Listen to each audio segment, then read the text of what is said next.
yo voy anotando. Vamos. Bueno, vamos a hacer la siguiente metodología. Vamos a leer ya. La primera pregunta es, ¿cuáles son los diagnósticos? Entonces, en base a la lectura, ustedes van siguiendo la lectura y se van a fijar los probables diagnósticos. Entonces, ya.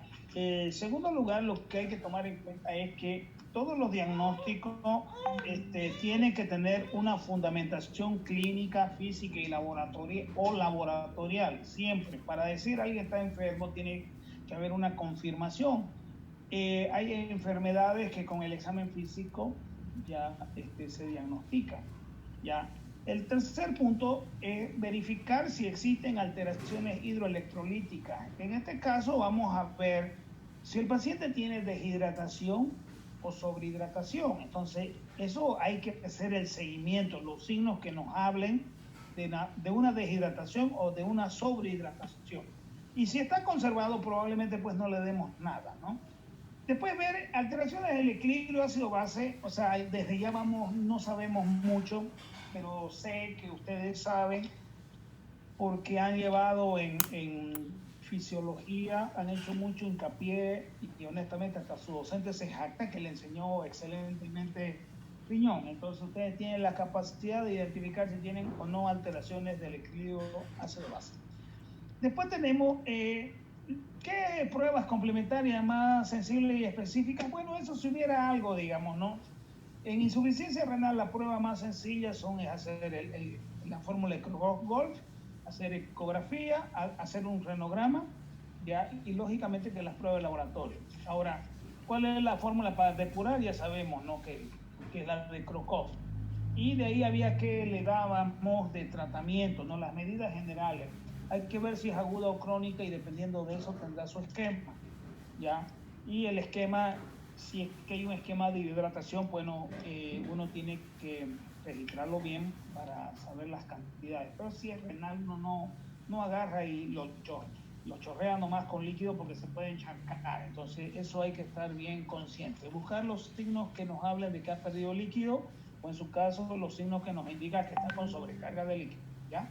Entonces, leamos y de ahí vamos rellenando esto. Empieza Canto. Ok. Datos de filiación. Paciente femenina de 88 años de edad, de raza mestiza, viuda, católica, diestra, nacida y residente en Quito. Motivo de consulta: dolor abdominal y disnea. Cuadro clínico: hija de la paciente refiere que la señora presenta aproximadamente una semana de dolor abdominal tipo cólico localizado en hipocondrio derecho, de moderada intensidad que se irradia a epigastrio, acompañada de náusea y vómito por una ocasión, por lo que se traía a esta casa de salud e ingresada a observación mujeres de emergencia. Antecedente patológico clínico: diabetes mellitus tipo 2, 6 años tratada con insulina, hipertensión arterial diagnosticada hace 38 años, tratamiento con ibersartán de 150 miligramos, POQD, no pude averiguar qué es eso. POQD. Por oral, quit. Ok. Con AM de cardioaspirina. Ajá, Quirúrgico. Más cardioaspirina. Okay. Quirúrgico, cesárea hace 38 años. Hábitos y costumbres: alimentario 3 veces al día, micciones 4 veces al día, deposiciones 2 veces al día. No fuma, no bebe y tiene alergias a la penicilina. Tiene gestas de 15, partos 13, aborto 1 y no sé qué es HB y HM, doctor. No lo puedo encontrar. Espera un ratito, embarazo, no, gesta para abortos, partos normal, parto cesárea, a eso se refiere, cesárea. HB y HM. Ajá, eso es. Ah, ya. Parto vaginal y parto, a ver, la B chica, no sé, ya, no importa, pero ha tenido 15 hijos, dense en cuenta. Cómprenle un televisor a esa pobre mujer. Antecedente familiar: hermana con diabetes mellitus tipo 2. Signos vitales: de 190 a 100 milímetros de mercurio de la presión. Frecuencia cardíaca 85 latidos por minuto. Frecuencia respiratoria 26 respiraciones por minuto. Saturación de oxígeno 91%. Temperatura 36.5 Celsius. Peso 57. Glucosa 281 miligramos por decilitro. Y IMC 25.33. Ya, analicen esos datos. Presión arterial 190-100. Tienen una hipertensión, ¿no es cierto? Ya. De segundo estadio. Ahora, fíjense la frecuencia cardíaca, 85. Ya, está hipertenso, pero con frecuencia cardíaca dentro de lo normal. O sea, es un hipertenso puro. Ya. Frecuencia respiratoria, 26. ¿Eso qué les hace pensar? Que hay alguna alteración tanto en la oxigenación, puede ser a nivel pulmonar, y eso lo traduce a la saturación, 91%. ¿Ya? Eso es lo llamativo hasta ahí. Sigamos. Examen físico, piel pálida y semihidratada. Cabeza, normocéfalo, cabello de implantación normal, cuello no presenta adenomegalia y es móvil. Tórax simétrico, expandible, corazón hipofonético, en pulmón los murmullos vesiculares está conservado, abdomen, ruido hidroaéreo positivo, suave despreciable, dolor a la palpación en el hipocondrio derecho, Murphy positivo, Bloomberg positivo y se palpa la visceromegalia. No se palpa la visceromegalia. Extremidades simétricas, miembro superior derecho, dolor a la elevación y la rotación, y el miembro inferior se aprecia edema de 2 y 3 cruces. En pruebas complementarias, ¿sigo? Sí, sigamos. Estamos bien hasta ahí. En pruebas complementarias tenemos el... ¿Qué hay? En pruebas complementarias, primero tenemos el urianálisis, que es color amarillo, aspecto turbio, densidad 1.020, pH 6, reacción ácida, pero presenta leucocitos, presenta proteína, glucosa negativo, cetona negativo, presenta sangre, 50 eritro, no presenta bilirrubina, no presenta urobilinógeno, no presenta nitrito. En el campo microscópico presenta células poliédricas de 1 a 2 campos, leucocitos 5 a 6 campos, hematíes 1 a 3 campos y bacterias de 3 cruces. En ecografía y en el reporte anatomopatológico dice que presenta colelitiasis.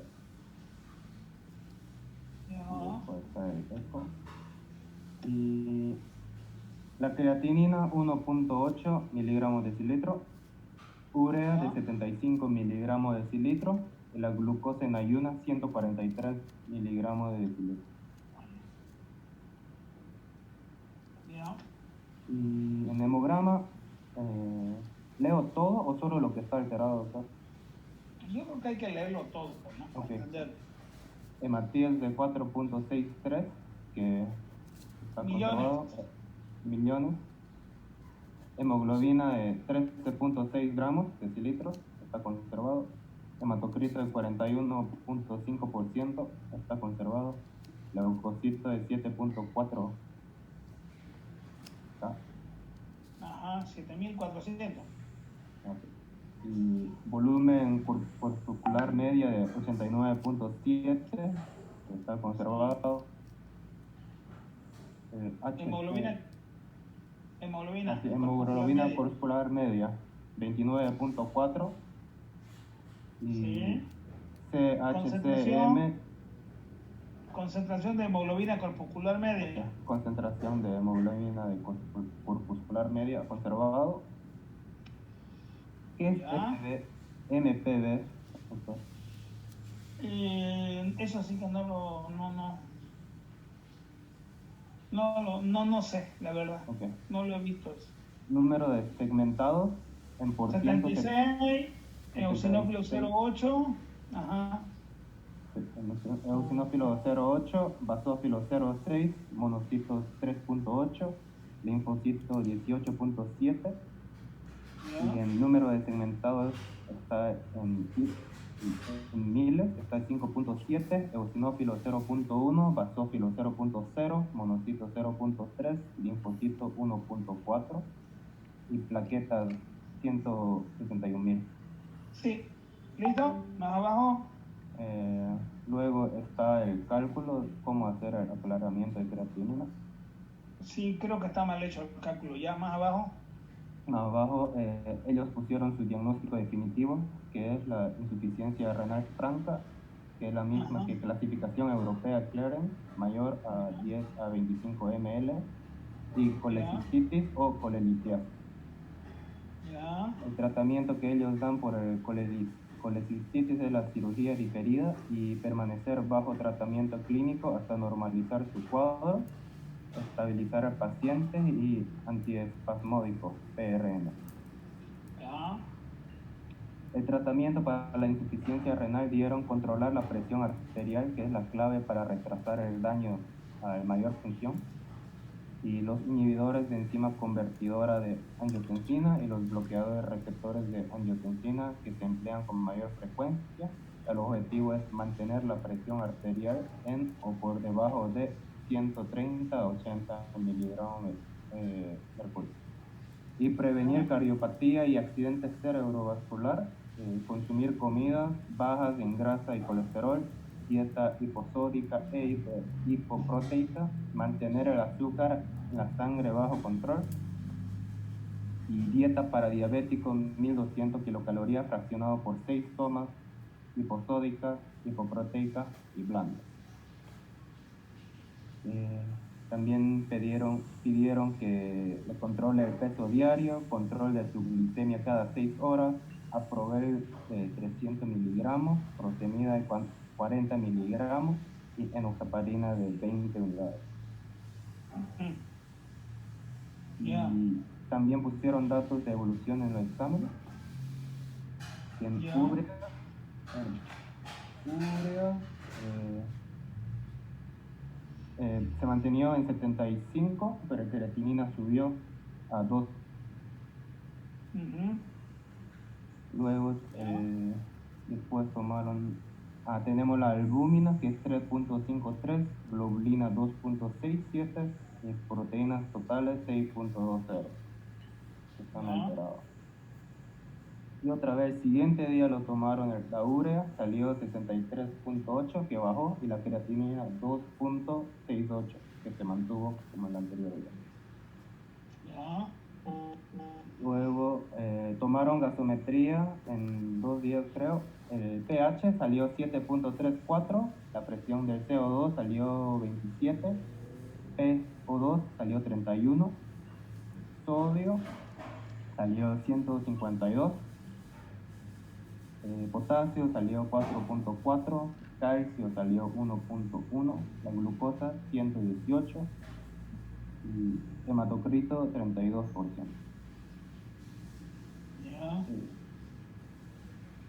Y abajo, el nivel de bicarbonato salió 14,6. Doctor, ¿qué es TCO2? No P. Es el corregido. Ya. El CO2 corregido salió 15,4. 15 o 16. 15,4. El 16 es bicarbonato STD, no sé qué. Ya. Es que no veo bien. Ya. Tensión del CO2, 15. Ya. La tensión del CO2, 15. Exceso de base, BE es menos 11. O sea, hay deficiencia de bicarbonato. Ok. Y exceso de base, B, menos 9,9. Ajá. SO2C, 55%. Y tensión de... ¿Esta es hemoglobina, doctor? Hemoglobina, 9,9. Ya, 9,9. Ya. Y el último diagnóstico, el último laboratorio que hicieron fue de creatinina, que da quedó en 1.87, la urea 55.85 que bajó y el ácido úrico de 7.2. Ya. De pronóstico dijeron a muchas personas. ¿También leo el pronóstico? No. Ya. Hagamos lo que tenemos que hacer. A ver, ¿qué diagnóstico hay? En base a todo eso. Tiene colelitiasis o colecistitis por el Ya, reporte ¿en base a qué? anatomopatológico. Ya. El reporte anatomopatológico, ecografía y por el signo de Murphy. Ya. También presenta abdomen agudo por el dolor en el hipocondrio derecho y signo de Bloomberg. Ajá. Hipertensión arterial porque presenta 190 a 100. Ya. Diabetes Basado en la determinación de la presión, ¿no es cierto? Sí. Y diabetes mellitus por el antecedente familiar, glucosa en 284 y la glucosa en ayuno es 143.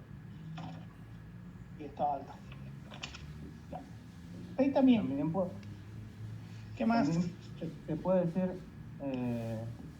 presenta nefropatía porque en la orina presenta proteinuria, hematuria y leucocituria.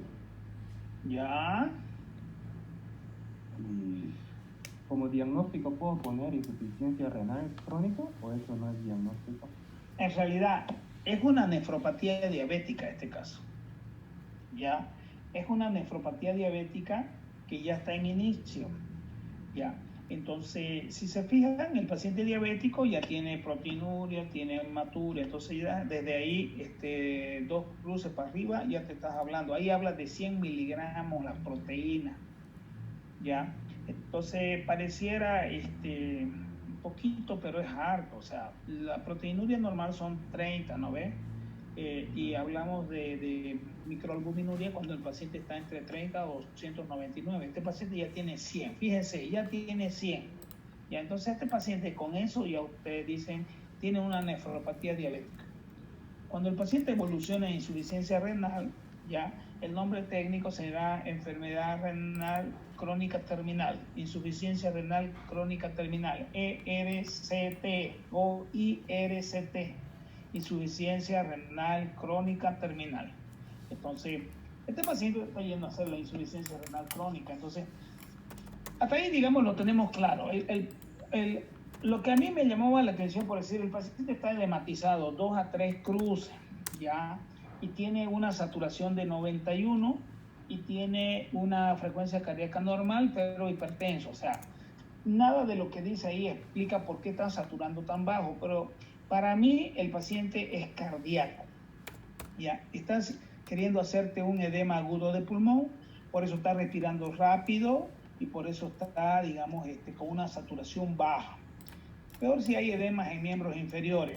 Ahora, el dolor del hipocondrio derecho, a pesar de que hay una ecografía, lo lógico era haberlo revisado uno y ver si había un Bloomberg.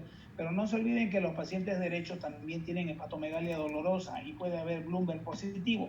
Yo creo que por ahí había una hepatomegalia y ellos no la vieron. ¿Ya? Eso es lo que me llama la atención en este casito, digamos. Ahora, ¿cuáles son las alteraciones hidroelectrolíticas? Este paciente está deshidratado, está hidratado o está sobrehidratado. Eso es lo que hay que tomar en cuenta.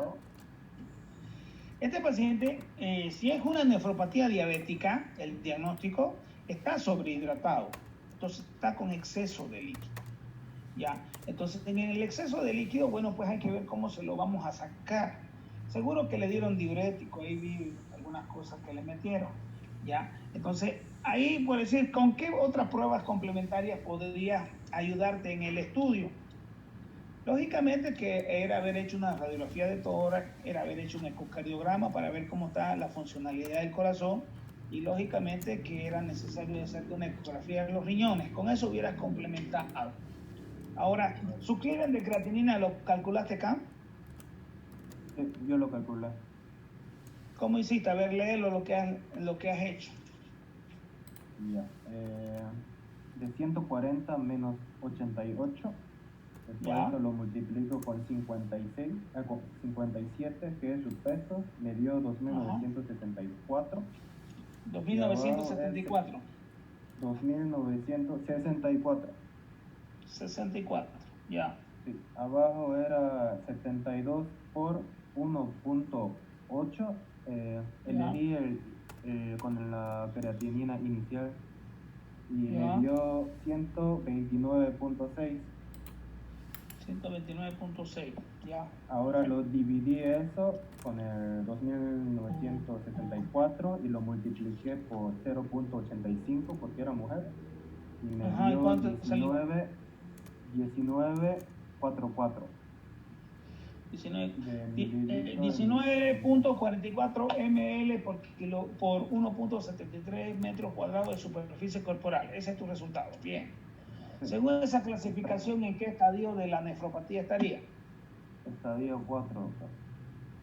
Ya, estadio 4, exactamente. Es una insuficiencia, es una nefropatía, estadio 4. Bienísimo. ¿Ya? ¿Qué hacemos de tratamiento? Damos dieta blanca. Las medidas generales, ¿qué harías en las medidas generales? Con dieta le iba a dar dieta blanda, hiposódica e hiperproteica, que solo contiene 0.6 a 0.8 gramos de kilogramo día. Ya. Y en dieta, esta parte no lo sabía bien porque era diabética, pero su IMC estaba normal, pero también tenía nefropatía. Pero pensé que tenía que dar entre 25 a 30 kilocalorías por día, pero no sé si estaría bien. En realidad su índice de masa corporal está con 25, está en el límite superior, o sea, está bien, tú puedes darle, está bien de 25 a 30, lo normal, digamos. Pero ¿cómo? O sea, yo decidí eso por una atención, pero correctamente, ¿cómo podría elegir? Por decir, si el paciente está perdiendo peso, te habla de pérdida de peso, tú te vas de 30 a 35 kilocalorías. Pero si un paciente está con su rango normal, de 20 a 25, está su índice de masa corporal, lógicamente que vas a seleccionar entre 25 a 30. ¿Entiendes? Okay. Cuando esté menor de 20, su índice de masa corporal te vas a los 30 a 35. ¿Ya? Y cuando está gordo, le das menos de 20, pues, ¿no? Lógicamente, si está gordo, tienes que darle menos de 20 calorías. ¿Ya? Sencillo, ¿ya? 20 a 25 es lo normal, pero si alguien está con pérdida de peso o en su caso está desnutrido, te va pues 30 a 35. ¿Ya? Y si está demasiado gordo, tienes que bajarle a 20. ¿Ya? Esa es la toma de decisiones en eso. Estaba en el tema de diabetes. Así más o menos quedó. ¿Ya? Entonces, ya tienes ahí la dieta. Ese es el requerimiento. ¿Qué más te falta? ¿Qué otras medidas generales? Tendría una restricción de sodio con 1 miliequivalente kilo por día.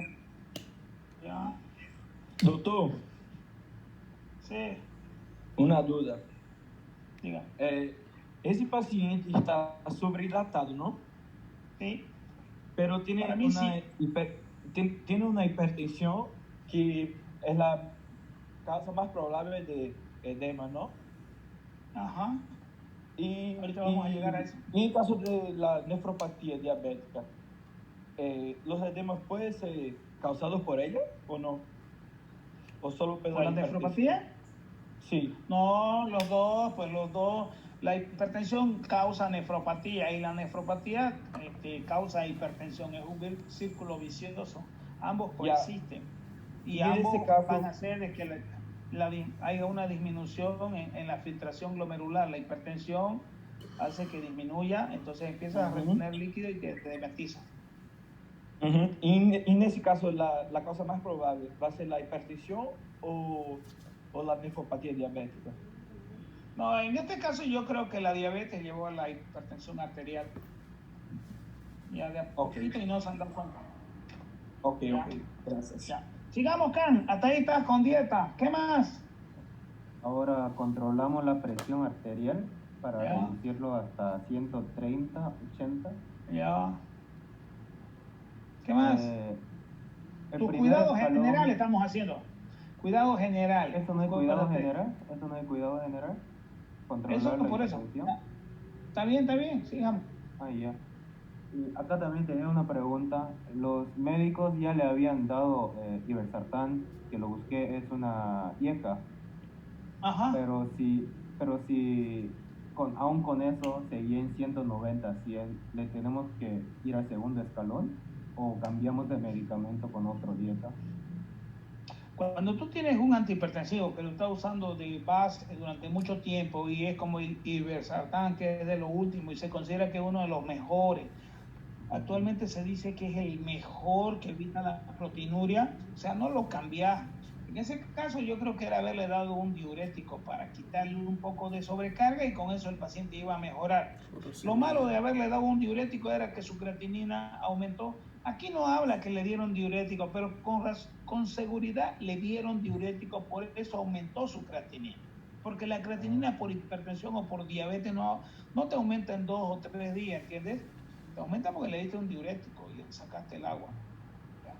Entonces, hasta ahí estamos bien, ¿qué más? Control de la glucosa, ya que es Ya, la diabética. glucosa, ¿con qué lo manejarías a este paciente? Bueno, lo más simple sería la dieta y después podemos usar insulina rápida, doctor. Exactamente, mi hijo, 7, 11, 17 y 23, usted va a utilizar insulina rápida. Como el paciente tiene toque renal, ¿cuál va a ser su esquema de dosis? Ese que yo les pasé en diabetes, donde decía, para pacientes con insuficiencia renal, nefropatía, decía el título, ese es el que van a aplicar en este caso. ¿Ya? Lo vi y decía entre 250 y 300 hay que darle 6 unidades. Sí, exactamente, y de ahí vas bajando, ¿no? De a poquito. Sí. De 250 a 299 no dabas nada, y de ahí de 200 a 249 dabas 2, de 250 a 299 dabas 4, ¿no es cierto? Mayores de 300 a 349 dabas 6, ¿ya? Y así sucesivamente. Perfecto. Se va a manejar con insulina cristalina, ¿ya? 4 veces al día, y eso va a ser en base a lo que el paciente alimente. Ya, sigamos. ¿Y el antihipertensivo? Ahora contame. Lo mencionaste, pero no dijiste qué le vas a dar. Por eso no sabía, porque ya estaban con el primer escalón y no sabía si tenían que saltar al segundo o cambiar medicamento. Y leí Mira, que ¿con qué estaba en el primer escalón? ¿Ibersartán cuánto? 150 miligramos. Ya está. Ibersartán 150 miligramos, 2 por día deben haberle estado dando. ¿Ya? 2 por día. Ya. O 1. Dicen 1 o 2 Ibersartán 150 miligramos POQD nomás. Ah, ya, 1 por día. 1 por día le dieron, ¿ya? Pero el paciente estaba edematizado. ¿Qué le hubieras dado más como diurético a ese Ibersartán para ayudarte a controlar la presión? Tú podías darle hidroclorotiazida, que era lo lógico, pero como el paciente está edematizado, ¿ya? Y está taquipneico, ¿ya? Puede hacerte un edema agudo del pulmón. Yo ahí directamente le hubiera puesto furosemida, 20 miligramos, EB, cada 8 horas el primer día, ¿ya? El asunto es que no hemos tocado todavía, quiero que me entienda.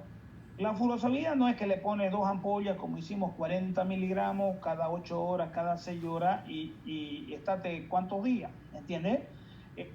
Hay un cálculo que hay que aprender. En los siguientes temas, cuando estemos en hiponatremia dilucional con sobrecarga de volumen, hay una fórmula que te hace en base al cálculo del sujeto, te dice cuántos litros de agua le vas a sacar, ¿entiendes? Entonces, eso lo vamos a complementar después. Tu caso no lo vas a botar, Cam.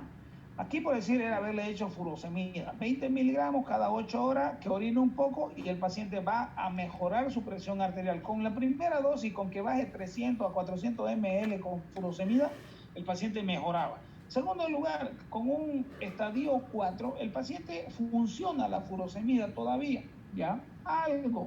Por eso no te digo que va a salir 1 litro, pero sí te saca 300 a 400 ml, ¿ya? Entonces, con la furosemida, ¿cuánto tiempo? Por lo menos 24 a 48 horas. ¿Y cómo haríamos cuánto va a orinar? Es haciendo el cálculo. Por eso te digo, este caso lo vas a guardar y después vamos a sacar cuánto deberías haberle sacado. Y en base a eso decimos, Ya le sacamos esto de orina, ahora lo suspendemos porque ya le sacamos el exceso. ¿Qué más? Después, control de hemoglobina glicosilada para el control de diabetes y control de insuficiencia. Ya, bueno, eso es endocrinología, ya. ¿Qué más le hacemos? Ahí ya.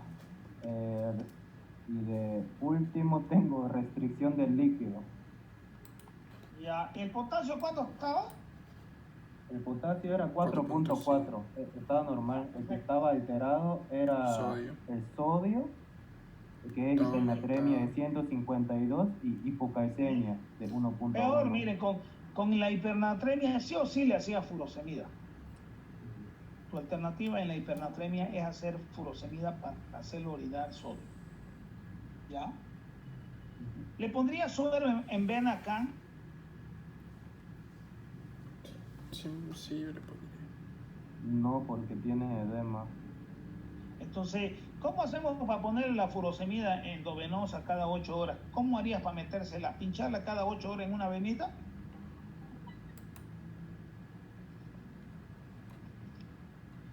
Le pondríamos una bránula acá.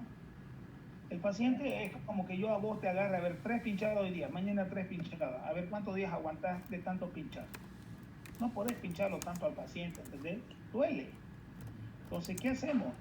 Le abrimos una vena para que esté disponible para la colocación de medicamentos. Entonces, ¿qué hacemos? Nos buscamos una bránula 20 y se la ponemos a la vena. Y en vez de ponerle suero, ¿qué hacemos? Le ponemos un tapón españolizado. Eso. Y cada vez que quedamos a ponerle remedio, utilizamos esa vía para no estar pinchándolo. ¿Qué es lo que se hace? No, parece que nunca lo han visto. Se saca el tapón de la bránula y se mete el medicamento con una jeringa. Directo. ¿Entiendes? Entonces, eso van a hacer en los pacientes que están edematizados siempre. No le pongan suero, póngale una bránula más su tapón, que era lo que habíamos mencionado más antes.